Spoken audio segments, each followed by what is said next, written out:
What's up, guys, and welcome to today's video. I'm Zoe Wolff, and today we're going to be talking about the 5 things I wish I'd known before my husband joined the Air Force.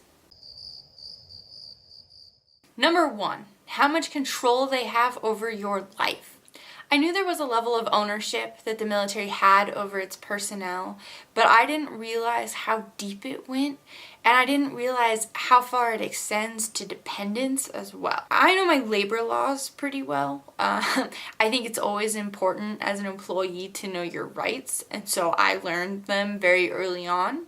And I'm finding that labor laws don't really seem to apply in the military. They don't really seem to care whether it's because they actually don't apply or because they don't actually care. I'm not sure, but either way, they seem to overlook quite a few laws. I feel like every day there's something new that Jeremy is telling me, to which I respond, they can't do that, can they?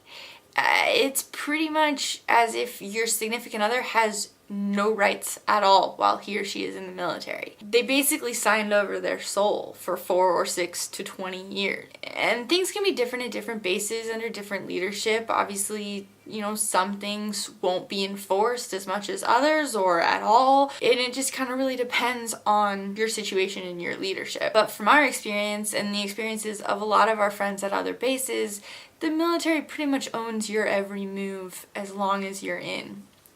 For example, we live 9 hours away from home by car or an hour and a half by plane, and that's not within our radius of where Jeremy can go without taking leave. So if we wanted to leave on a Friday night after work and come back on a Sunday evening before he has to go to work and not miss any work at all, he still has to take 3 days of leave for that, and he still would have to give a travel itinerary and tell them where he's going and for how long.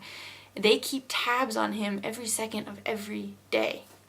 It's a lot of little things that kind of build up that make this world so different from the civilian world. Which brings me to number 2, how stressful this life is. All those extra little controlling things cause so much more stress than a civilian job.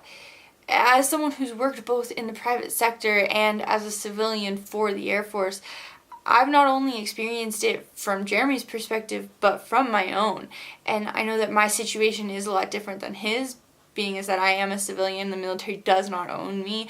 My work situation is not as bad as his is as far as, things I can and can't do, but we do still deal with a lot of the same kind of stupid rules in our day-to-day work.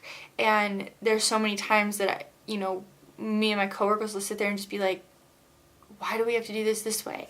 And it's just because that's how it's done. There's a lot of unnecessary stuff that goes on, and it's very different than life in the private sector. Watching the way that the military has affected my husband, the way that the stresses of his job have affected him as a person, has been by far the hardest part of this for me.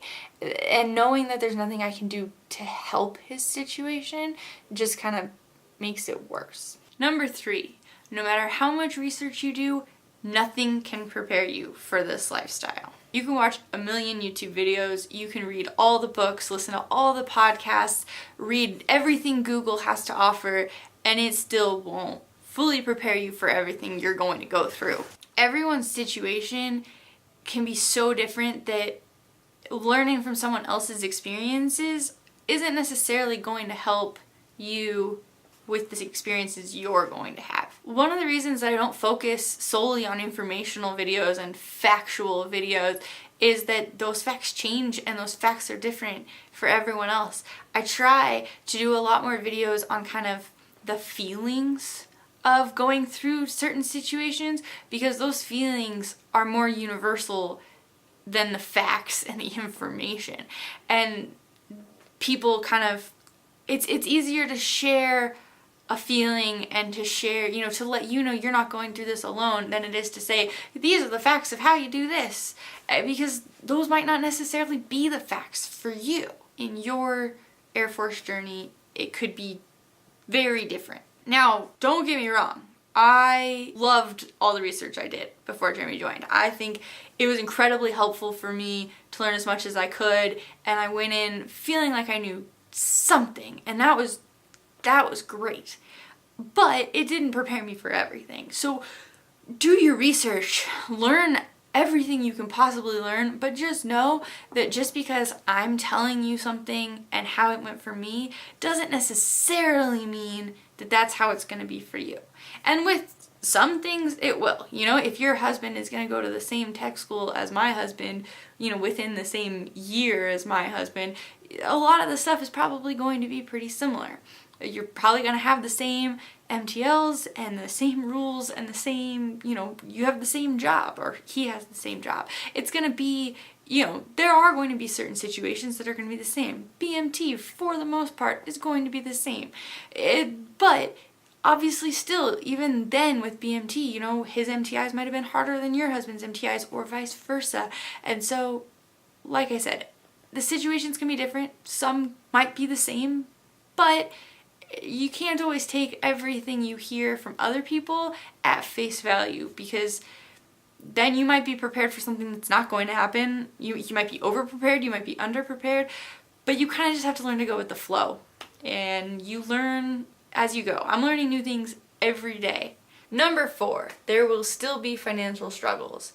I honestly thought that when he joined the military, the majority of our financial problems would be over. However, I did not anticipate quitting my job, and I did not anticipate how hard it would be to find a new one when we got here. I left a job that paid about twice what Jeremy makes now, and I make about half what Jeremy makes now, so between the two of us, we're not even close to making what just I was making before he joined the military.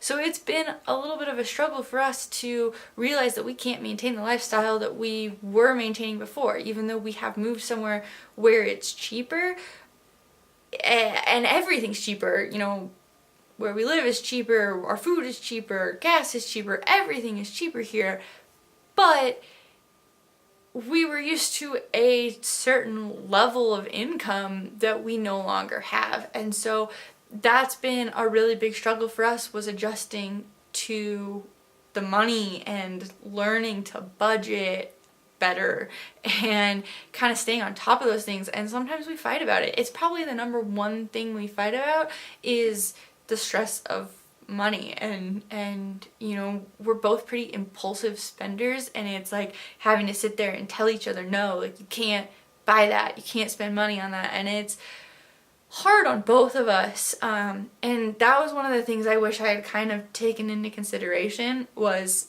how different it was going to be and how hard it was going to be to find another job, because I wouldn't have quit my last job had I realized how hard it was going to be. You know, my other job was going to let me continue to work for them, work from home when I moved, and I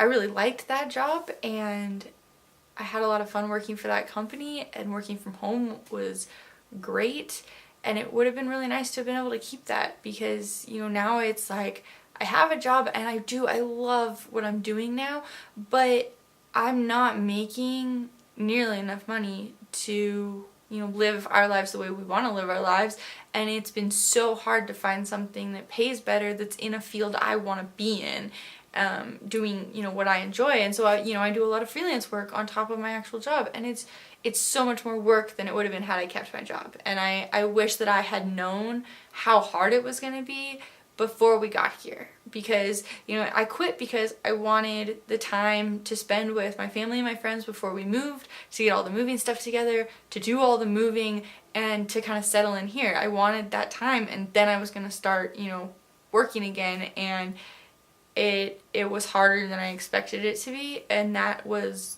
very eye-opening. If I had to do it all over again, I would not have quit my job.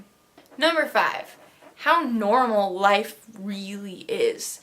I kind of expected things to be super different, and in some ways they are. You know, we live in a house now instead of an apartment. We are able to see a state we probably never would have seen otherwise.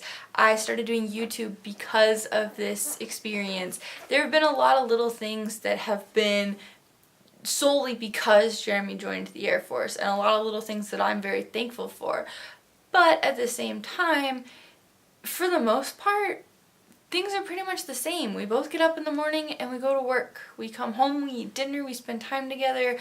You know, we do our own things, we have friends, we have lives. We're really just normal people living lives, and you know, there are extra stresses like I mentioned before, but you know, aside from those extra stresses, life really isn't that different. And now, I imagine if and when he goes on a deployment or a TDY, it'll be different. But for the most part, our day-to-day life is no different than it was before. I hope you guys enjoyed this video. Please give it a thumbs up if you did, and be sure to hit that subscribe button if you want more videos every single weekday. For more information on any of the videos I post, be sure to check out my website at zoewolff.com. Thanks so much for stopping by, and I will see you guys soon with another video.